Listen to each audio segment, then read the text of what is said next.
Kadakbang sa lupa'y para akong Okay guys, naputo ko na dito. Ang tawag niyo sa bahay na to? sa batikos ng mundo. Sa kung ano lang. Abangan nyo guys kung anong saranggola yung ating gagawin dito. So yo, what's up guys? Ngayong araw ay pupunta ako ng Kawayanan. So manguha ako ng kawayan guys para gawin natin na saranggola. Ayan, so nagdalan ako dito ng itak.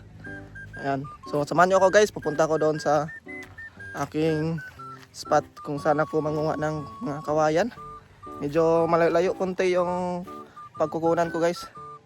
Kaya ayan, tara. So sana mayroong mga kuwan doon.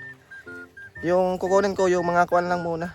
Yung ready to kayas na. Yung mga laya na kawayan o yung patay na kawayan guys. Oh. So hindi ako manguha nung kuwan pa, yung green. Yung mga kuwan na muna, patay na para madali lang siyang makakuha natin magawan. Hindi na tayo magbibilad ng araw. Kaya yan. So medyo malayo konti yung aking pupuntahan. Kaya tara.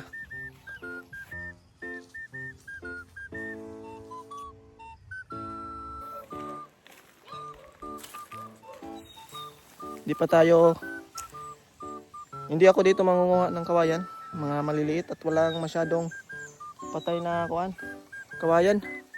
So pupunta pa ako doon sa baba. Doon. Ito yung view dito guys, oh.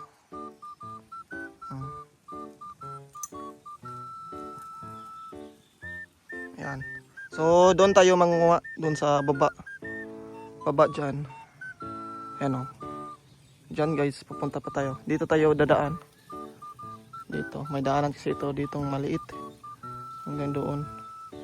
At doon guys. Okay, tara.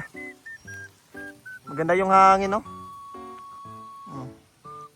Habagat yung hangin, pero saktuhan lang guys. Okay, tara. Dito tayo.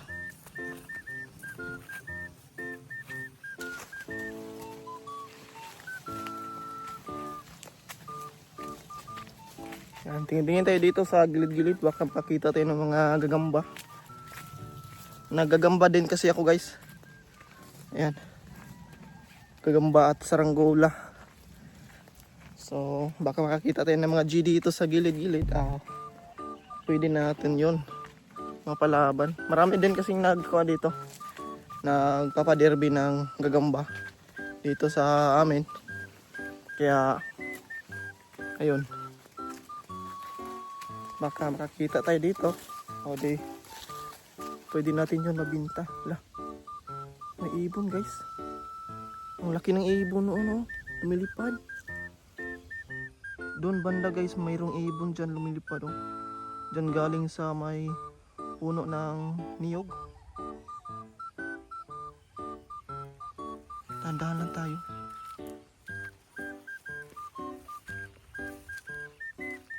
Ano kayang ibon yun?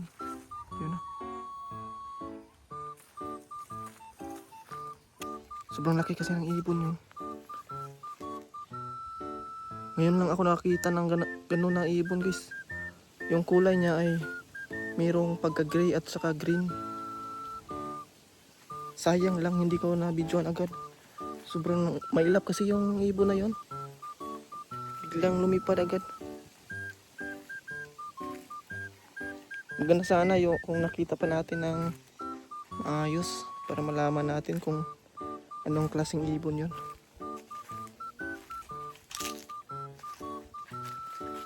Yan, dito malapit na tayo.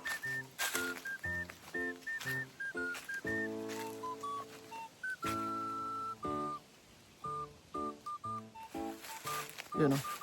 Ano to? Wi-Fi? Meron palang Wi-Fi dito. Saan kayo ito nakakonik? Kuryente ng Wi-Fi guys. Kahit na dito wala namang gaanong katao-tao. Doon. Doon sa banda. May bahay kasi doon guys. Medyo malayo. Sayang yung wifi nila dito.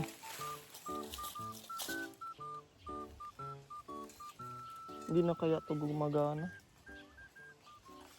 Napabiyaan na lang kasi dito. Nasa lupa na. Mukhang hindi na yata yun. Mukhang hindi na yata yung gagana. Yan guys, malapit na tayo dito sa pagkukunan ko ng kawayan. Dito sa baba na. Yan, dito.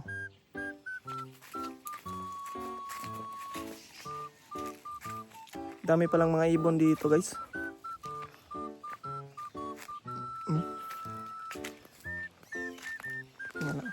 May pugad ang ibon doon guys oh. Yan, tingnan nyo. Ayan oh. Yun. May pugad. Ano kayang pugad ng ibon na yan? Meron kasi yung lumilipad dyan kanina. Hindi ko lang gaano na kita kung anong klaseng ibon yun. Sobrang iilap ng ibon dito. Meron pa din ditong pugad guys. Isa.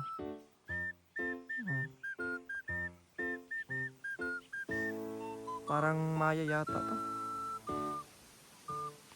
Tayo na. Andun na tayo guys oh. Yan.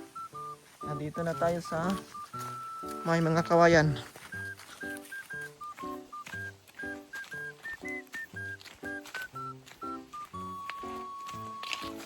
Dito guys.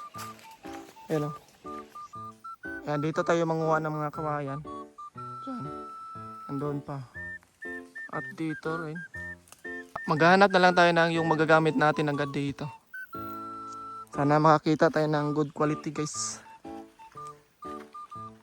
Para yun. Okay.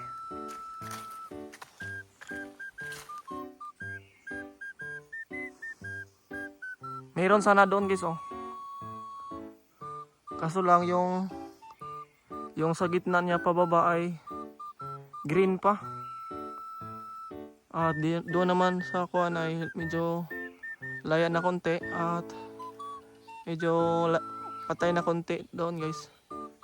Yan oh. Yan banda. Yan yung ating kukunin kaso lang yung banda sa ibaba niya ay green pa masyado. Hindi pa gaanong patay na guys na kawayan. So putulin na lang natin yun guys at babalikan na lang natin pag medyo natuyo na yung kawayan niya. Yan, puputulin lang natin. At maghahanap na lang ako dito ng mga kunting piraso na mga medyo tuyo na ng kawayan. Para magamit ko na siya bukas. O di kaya mamayang hapon ay makagawa ko ng saranggola. Yan. So may paputulin ako dito para mabalikan ko na lang siya sa susunod na araw.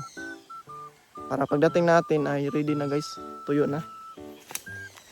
Sobrang bigat kasi pag hindi pa tuyo na kawayan yung ating dadalhin. At medyo malayo-layo pa naman. Malayo yung ating bahay. Kaya ayan. Oh. Ito siya guys oh. Ito yung puputulin natin. Yung puputulin natin dito. Maganda din kasi to.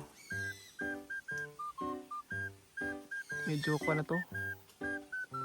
Medyo sobrang gulang na nitong kawayan. Kaya pwede na to guys. Buti na lang ay medyo hindi ganong mahirap to kunin. Bali itong kawayan ay tinikan pala to guys. Kawayan na may tinik.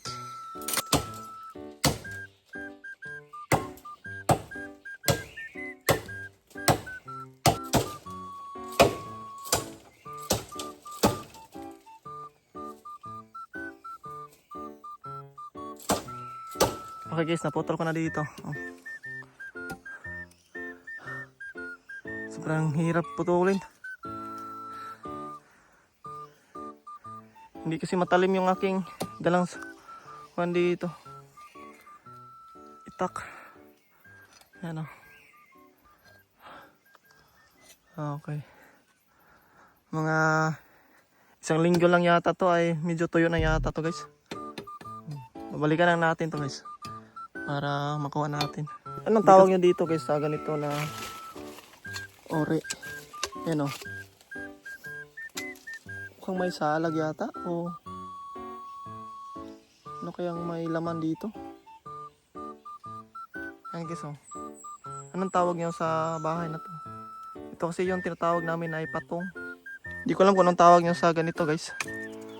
Ano? Ito yung kinukuha namin dati. Pinapakain namin ng sisiw. Marami kasi itong mukhang mga anay.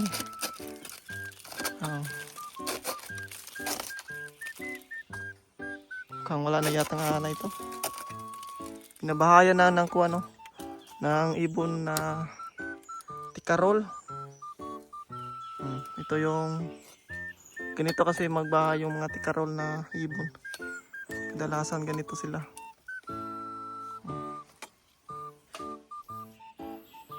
Wala tayong nahanap dito mga kawayan.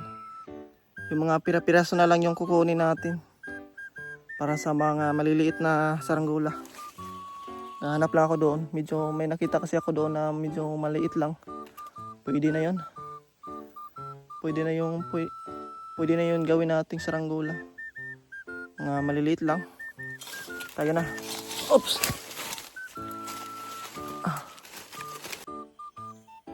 Yan dito. Medyo kunti na lang kasi yung kawayan dito guys. Meron pa rin maraming kawayan doon. Kaso lang napakalayo pa. Kaya dito na lang yung naisipan ko manguha. Ito, may piraso dito.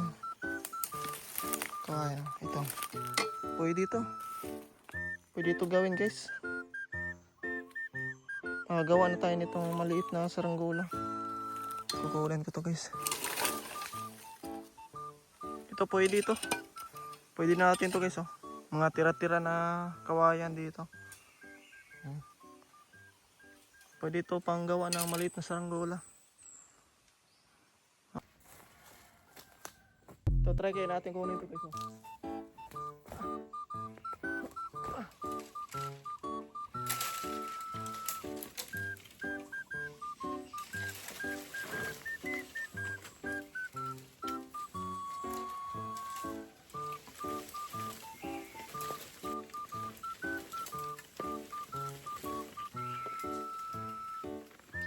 Ito yung kukunin natin guys, iyo. Ayan o. Maliit lang to. Kaso lang sobrang hirap pasukin kasi dito. Hindi ko na tinuloy guys yung pagkuha ko. Mukhang pangit ng quality nito. Mukhang dali lang itong mababali pag ganitong na kawayan. Natamaan pa ko ng kawayan dito guys oh. Buti na lang, daplis lang. Buwis buhay talaga pag manguha ng kawayan guys.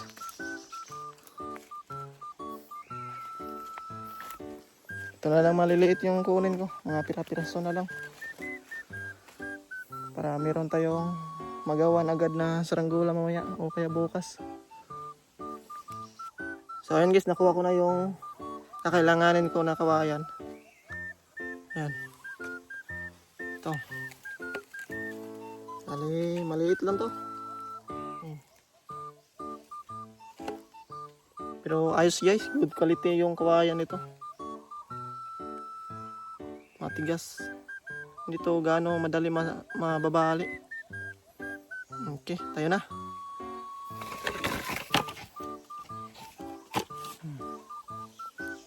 Okay, solid na to. Pwede na to guys, kahit na mga pira-piraso lang. Makagawa na tayo nito na medyo 5 yata. 5 or 6 na saranggola. Okay. Kahit pa paano ay meron din tayo na uuwi na kawayan. Kahit na maliit lang to, goods na rin. Okay. So, yan. Abangan nyo guys kung anong saranggola yung ating gagawin dito. pwede rin kayo mag-request kung anong gusto nyo na ipapagawa ko sa akin. Pwede nyo i-comment dyan sa baba para magawa ko sa next video natin. Okay, so hanggang dito na lang guys.